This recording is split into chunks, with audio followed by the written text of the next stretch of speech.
코로나가 시작되고 이제 처음에 우리 찬양대의 찬양을 들었을 때 또 그 느낌이 참 불편해 보이고 또 소리도 잘 안 나는 것 같고 그랬는데 어느 순간 보니까요, 사람은 막히면 막힌 대로, 어려우면 어려운 대로 또 그것에 관해서 또 잘 해내는 능력이 하나님으로부터 주어졌고, 그 능력을 긍정으로 받아들이는 사람은 그것들을 극복하고 그 목적을 잘 달성한다, 그런 생각이 들어집니다. 우리 찬양대 찬양을 뒤에서 듣는데요, 마스크를 했음에도 불구하고 그 소리는 참으로 크고 아름다웠다, 그렇게 들려졌습니다. 여러분에게도 그런 은혜가 있기를 축원합니다. 우리 앞뒤 성도님들에게 서로 인사하고 축복합시다. 주님의 이름으로 사랑하고 축복합니다.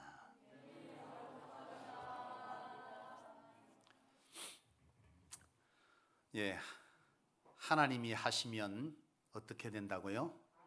다 됩니다. 믿으십니까? 오늘도 그 하나님으로 통해 여러분들의 인생을 긍정으로 보시길 주의 이름으로 축복합니다.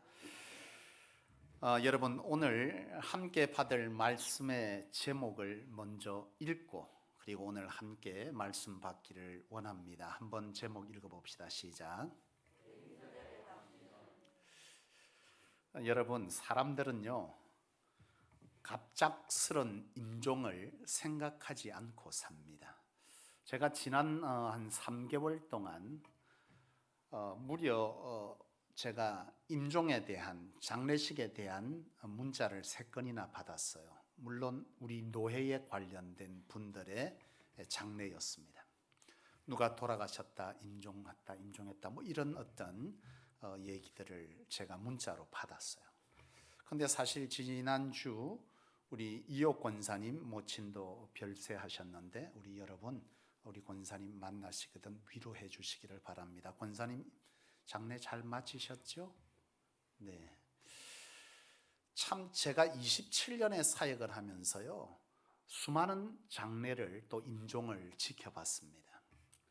근데 그 27년의 세월 동안 참 많은 사람들이 죽음을 맞고 또 그런 임종을 또 보았는데, 그때 보면서 제가 느낀 것은 뭐냐면, 대부분의 사람들은요, 갑작스럽게 죽음을 맞은 사람들의 특징은 자신이 이와 같이 임종하게 될 것이라는, 죽음을 맞게 될 것이라는 것을 단 한 번도 생각하지 못하고 준비되지 못한 채 죽음을 맞았다는 거예요.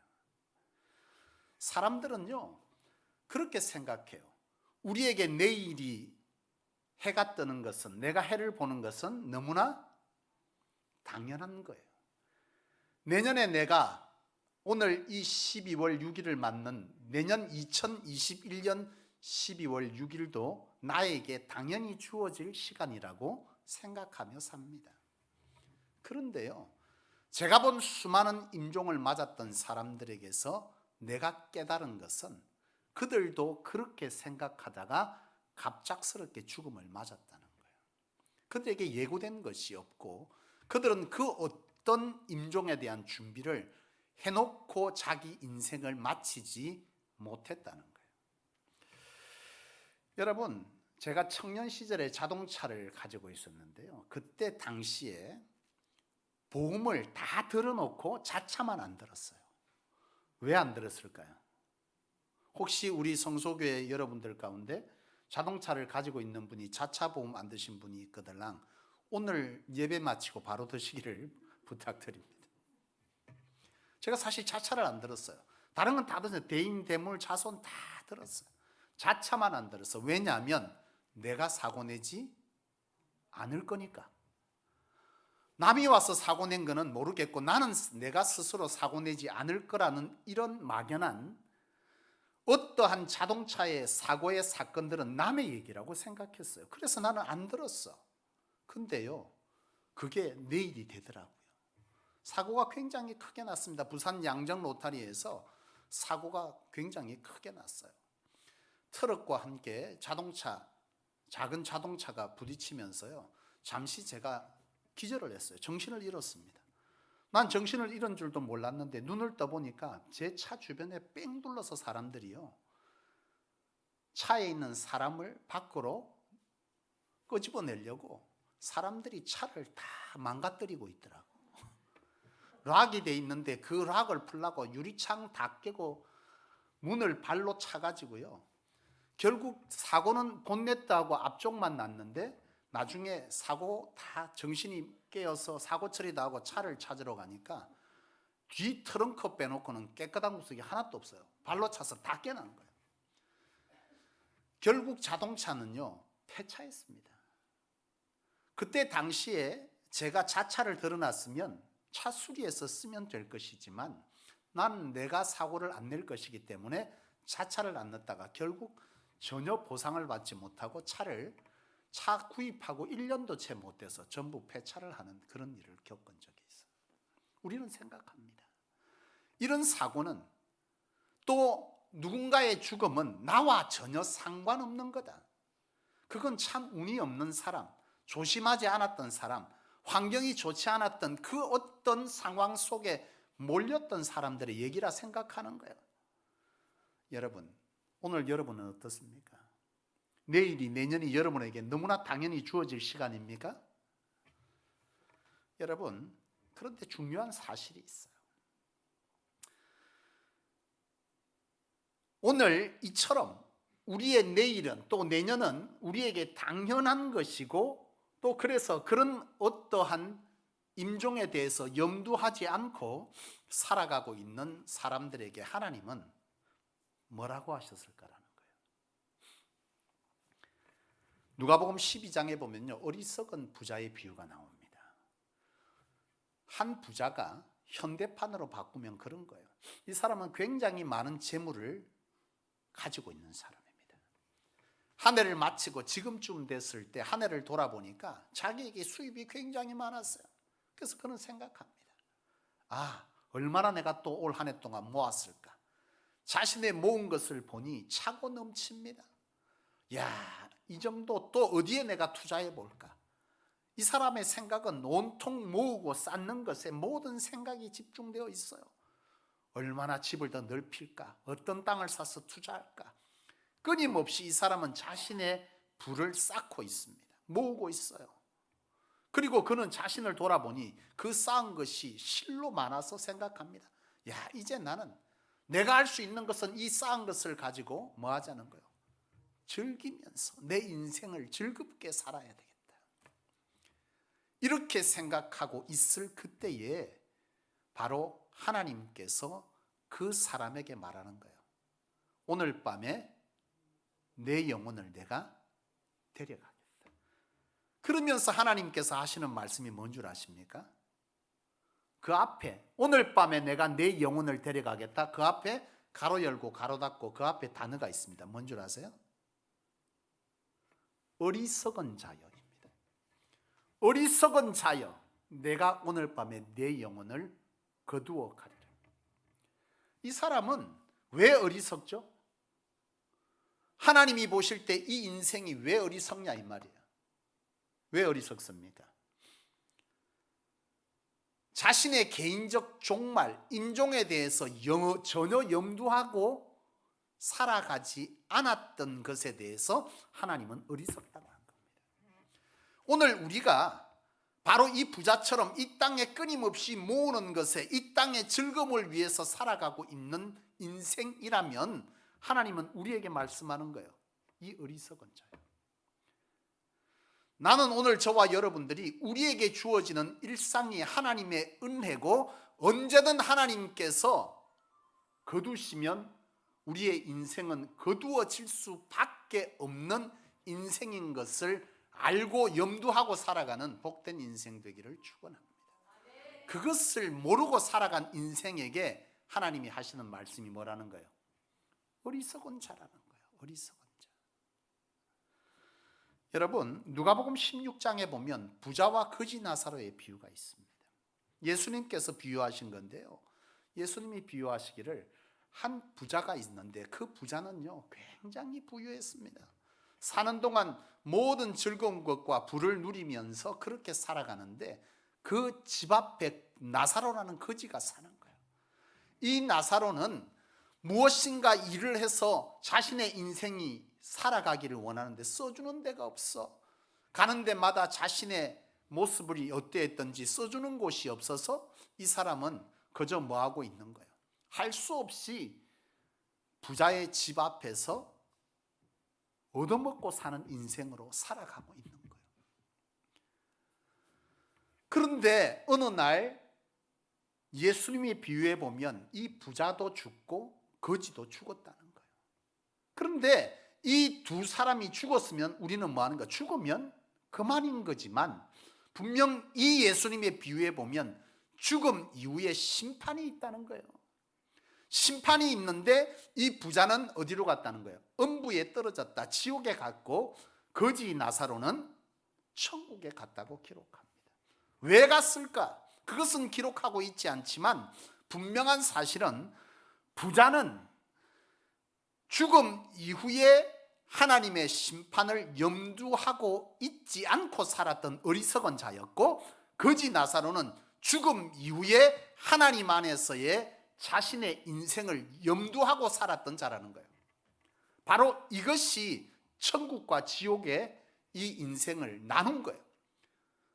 이 부자는 자신이 음부에 떨어져서 위를 쳐다보니까, 예수님의 비유에 보면 위를 쳐다보니 천국에 자기 집 앞에서 얻어먹고 버린 음식을 먹었던 거지 나사로가 예수님과 하나님과 함께 어디에 있다는 거예요? 천국에서 자기가 지금까지 이 땅에서 누렸던 것과 비교할 수 없는 놀라운 것을 누리면서 천국에서 살고 있다는 것이에요. 이 부자는 이 비유 속에서 그럽니다. 나는 어쩔 수 없이 지금 이와 같이 음부에 왔지만 내 가족들은 나와 같은 인생으로 살게 할 수 없다는 생각을 하는 거예요. 그래서 부자는요, 생각한 것을 심판주 되신 하나님께 얘기하는 겁니다. 주인이요, 저 거지 나사로, 저 나사로를 통해서 다시 지상으로 돌아가 내 가족들에게 이런 세상이 있다는 것을, 죽음 이후에는 또 다른 세계가 있다는 것을, 우리 죽음 이후에는 하나님의 심판이 있다는 것을 내 가족들에게, 내 자식들에게, 내 아내에게, 내 형제들에게 좀 알려주십시오. 그렇게 부자는 하나님께 간청을 합니다. 그런데 하나님은 거절합니다. 왜 거절했을까요? 여러분 생각해 보세요. 여러분, 우리가 잘 알다시피 예수님의 죽음의 사건을 보면요, 예수님이 골고다에서 십자가에 못 박힙니다. 그 십자가에 죽으실 때에 이 인류의 죄를 위하여 십자가에 죽으시는 그 사건 앞에서 양쪽의 두 강도가 함께 처형을 당하고 있어요. 왼쪽 오른쪽 두 강도들이 죽어가는데 이 예수님의 죽음 앞에서 굉장히 한 사람은 복된 시간을 맞고 있습니다. 예수님과 함께 있어요. 예수님이 죽어가는 그때에 왼쪽에 있는 사람은 예수님을 향해서 굉장히 비아냥거리죠. 당신이 구원자라면 어떻게 당신 자신도 못 구하냐, 그러면서 비아냥거립니다. 그런데 오른쪽의 강도는요, 그때 예수님을 보고 뭐라고 말합니까? 주님, 나를, 당신이 들어가는 하나님의 나라에 갈 때 나를 기억하소서, 나를 데려가소서. 이 말은 뭡니까? 당신이 구세주인 것을 내가 믿는다는 거예요. 여러분, 같은 이 짧은 상황 속에 오른쪽에 이 강도는요, 주님으로부터 선언을 받습니다. 오늘 네가 나와 함께 낙원에 들어가리라, 천국에 들어갈 거라는 거예요. 예수님을 가운데 두고 한 사람은 아무리 복음을 선포하고 나의 죽음이 인류를 위한 죽음이라는 사실을 말하고 들려줬지만 예수님 바로 옆에 있어도 그 말을 들을 사람은 듣고 안 들을 사람은 안 듣는다는 거예요. 예수님이 말해도 들을 사람은 듣고 안 들을 사람은 안 듣는다. 나는 생각하기에 하나님 분명 그랬을 거예요. 여러분, 나사로를 보낸다고 그 사람이 믿겠어요? 안 믿습니다. 그 시대에도 이 부자와 나사로가 있는 그 상황 속에서도 하나님은 분명 우리 죽음, 우리의 삶 이후에 또 다른 심판이 있음을 여러 모양으로 사람들을 통해서, 환경을 통해서 하나님은 이미 그 가족들에게 알려주었을 것이고, 그들은 듣지 않았어요. 여러분, 이 시대도 마찬가지입니다. 귀 있는 자는 뭐 하는 겁니까? 듣는 겁니다. 여러분, 다시 돌아가서 부자와 거지 나사로의 비유를 통해서 오늘 하나님께서 우리에게 주시는 교훈은 뭐냐면, 우리의 인생에는 우리가 이 죽음 이후에 또 다른 세계가 있음을, 그것을 거절한 자의 인생의 종말이 어떠하냐를 주님은 이 비유를 통해서 교훈하고자 하는 것이요, 그것에 관해서 그 어떤 주의 종이 또 여러 사람들이 들려주어도 설령 이미 그것을 통해 귀 있는 자는 들을 것이요 깨닫지 못하는 자는 듣지 아니할 것이라는 것입니다. 사랑하는 여러분, 나는 오늘 저와 여러분들이 우리의 삶 속에 주어지는 이 생명은 언제든 하나님 앞에 부름받을 수 있다는 사실을 기억하고 염두하며 사시는 저와 여러분 되기를 원합니다. 오늘 이 말씀을 듣고도 깨달을 자는 깨달을 것이요, 깨닫지 못하는 자는 깨닫지 않을 것입니다. 여러분, 지금 우리는 교회력으로 대림절을 보내고 있습니다. 여러분, 대림절은 교회력 중에서 가장 제일 앞에 있는 절기입니다. 이 대림절을 시작으로 교회는요, 한 해가 시작되어집니다. 이 교회력은 예수님의 생애를 통해서 그렇게 절기로 지켜지는데, 대림절, 그 다음에 뭐가 오겠습니까? 성탄절이 옵니다. 성탄절 이후에는 주연절이 있고요, 주연절 이후에는 부활절이 있습니다. 주연절 이후에는 사순절이 있고, 사순절 이후에는 부활절이 있습니다. 그리고 성령 강림 주일이 있어요. 이것이 교회력입니다. 이것은 예수님의 생애를 통해서 바로 이 순서를 따라 되는 것인데, 여러분, 성탄절은 어떤 절기인지 잘 아시죠? 예? 예수님의 오심, 탄생을 기억하고 기다리는 절기, 기억하는 절기, 기뻐하는 절기. 그 다음에 주현절은 예수님께서 30세가 되던 해에 바로 세례를 받으시고 바로 사역을 시작한 날, 이것이 바로 주현절입니다. 그리고 부활절은 예수님이 바로 구원 사역을 이루시고 십자가에 죽으시고 이 고난받은 그 절기가 사순절이고, 그리고 죽으시고 다시 살아나신 절기가 부활절이죠. 그리고 성령 강림 주일은 예수님께서 부활하고 승천하신 후에 바로 마가 다락방에 성령으로 임하면서 우리와 함께 하시는 하나님, 이것을 기억하는 절기가 바로 성령 강림 주일입니다. 그렇다면 대림절은 뭐냐? 대림절은 바로 지금인데요, 성탄절 전에 지키는 절기입니다. 이것은 오실 메시아와 다시 재림하실 메시아 주님을 기다리는 절기, 기억하는 절기가 바로 지금 이 대림절, 또 대강절이라고도 그래요.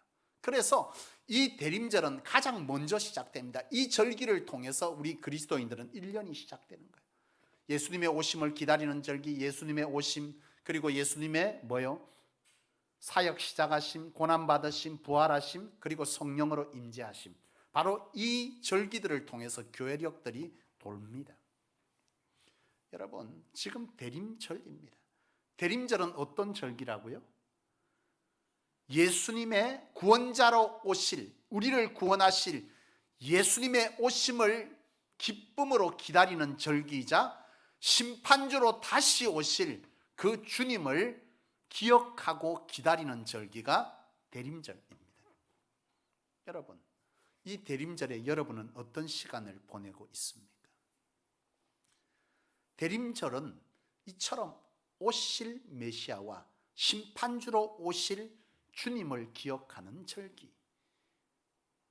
다시 말하면 다시 오실 주님, 우리에게 심판을 기억해야 할 그 절기가 바로 대림절이라는 거죠. 우리는 우리의 일상 속에서 내년이, 지금이 또는 내일이 당연한 것처럼 살아가고 있지만, 이 대림절은 나도 갑작스럽게 하나님 앞에 심판대에 설 수 있는 인생임을 기억하고 살아가는 절기, 그것이 바로 대림절이어야 한다는 거죠. 사랑하는 여러분, 오늘 본문을 보면은 예수님의 탄생을 앞에 두고 그 탄생을 막고 있는 세 부류의 사람이 있습니다. 첫 번째는 동방박사들인데요. 이 사람은 예수님의 오심을 기쁨으로 기다렸던, 준비하며 기다렸던 그런 사람들입니다. 두 번째 부류는 예수님의 오심을 간절히 바라면서 예수님의 오실 것을 믿지만 예수님의 오심에 대해서 세상 모든 일이 바빠서 아무런 의식 없이 예수님의 오심을 맞았던 사람들. 세 번째 부류는 예수님을 인정하지 아니하고 예수님의 오심에 대해서 아무런 관심이 없는, 도리어 그것을 비난하고 핍박하는 사람들의 부류. 이것이 오늘 본문 속에 세 부류로 기록되어져 있습니다. 오늘 여러분, 저와 여러분들은 어느 부류에 속합니까? 마태복음 22장에 보면 혼인잔치의 비유가 있습니다. 혼인잔치의 비유에 보면 잔치가 열렸습니다. 잔치를 크게 열었는데 이 혼인잔치의 비유는 천국 비유라고도 합니다. 천국에 들어올 어떤 잔치가 열렸는데요, 이 잔치에 올 사람을 초청했다 그랬어요. 초청을 하는데 이때 초청받은 사람들이 거절을 합니다. 그 거절하는 이유들이 거기에 기록되는데 왜 거절하냐면 나는 장가 가서 바빠서 못 간다는 거예요. 또 한 사람을 찾고 말하는데 그 사람은 내가 지금 밭을 샀기 때문에 그 밭을 일구어야 되기 때문에 나는 못 간다는 겁니다. 여러 이유들이 있지만 그 이유들은 보면 세상 일이 바빠서 거기에 정신이 팔려서 하나님의 나라에 대해서, 심판에 대해서, 재림에 대해서 아무런 생각을 하지 못하고 살아가는 사람들의 모습을 그 비유 속에 그리고 있어요. 그 결론은 뭐냐?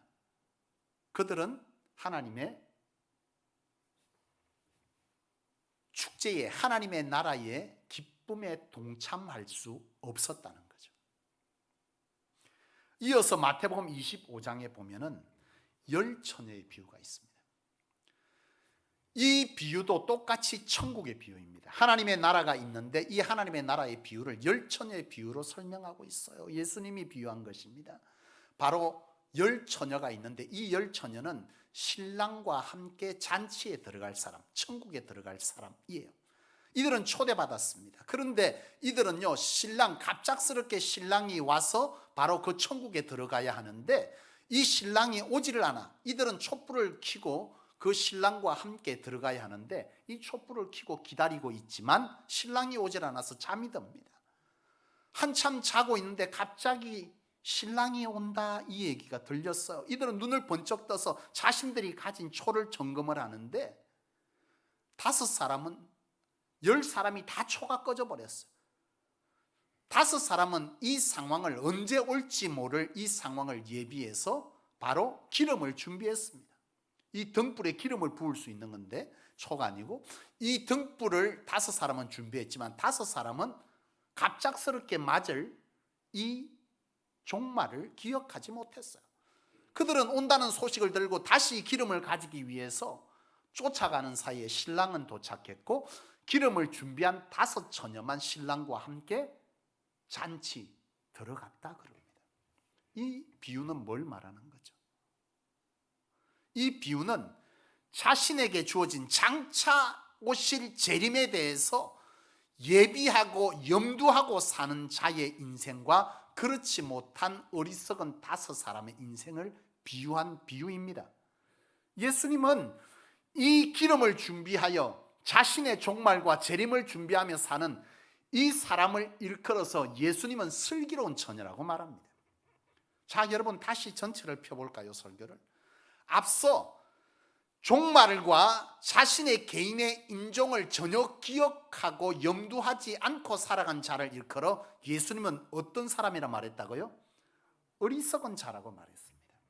반대로 하나님의 우리를 부르심, 임종을 기억하고 주의 재림을 기억했던 5 처녀를 일컬어서 어떤 사람이라고 말했다고요? 슬기로운 사람이라 말했다는 거죠. 여러분, 이제 곧 오실 성탄 이제 곧 오실 메시아, 그리고 장차 재림주로 오실 메시아, 이것을 기억하는 바로 이 성탄을 앞둔 이 대림절에 오늘 저와 여러분들은 이 대림절에 어떤 삶을 살아가고 있습니까? 오늘 이 말씀을 통해서 나는 저와 여러분이 함께 깨닫기를 원합니다. 세상의 즐거움과 그리고 세상의 바쁜 여러 가지 일들로 우리는 하나님이 나를 언제든 부를 수 있다는 사실을 전혀 기억하지 않고 살아가고 있지 않는지, 하나님은 이 시간 말씀합니다. 어리석은 부자가 되지 않기를 하나님은 원하는 줄로 믿습니다. 오늘 저와 여러분들이 바로 세상의 여러 가지 바쁜 일들과 세상의 여러 가지 해야 될 즐거운 일들 때문에 하나님의 재림의 일들을 기억하지 않고 거절하며 사는 어리석은 자가 되지 않기를 원하는 줄로 믿습니다. 오늘 하나님은 저와 여러분들이 슬기로운 처녀처럼 언제든 하나님이 나를 부를 수 있다는 사실과 우리의 죽음 이후에는 하나님의 나라가 예비되어 있다는 사실을 염두하고 사는 슬기로운 처녀 같은 자가 되기를 원하는 줄로 믿으시기를 원합니다. 말씀을 마치겠습니다. 대림절입니다. 우리에게 죽음 이후에 또 다른 세계는 반드시 있다고 성경은 수도 없이 기록합니다. 우리는 죽고 나면 분명 또 다른 세계로 들어가는데 그 세계는 천국과 지옥이라고 분명히 말합니다. 오늘 우리는 영원히 살 것처럼 살아가는 어리석은 자가 되지 않기를 원합니다. 그렇죠? 당연처럼 여기면서 오로지 이 땅에 모으기에 애쓰며 살아가는 이 땅의 어리석은 부자와 같은 자가 아니라 언제든 내가 하나님 앞에 부름받을 수 있다는 사실 앞에 하나님의 나라를 염두하며 사는 깨어있는 그리스도인으로서의 삶을 이 대림절을 통해서 고민하고 깨우치고 돌이키는 그런 귀한 은혜가 저와 여러분들에게 충만되어지기를 주의 이름으로 축복합니다. 기도하겠습니다.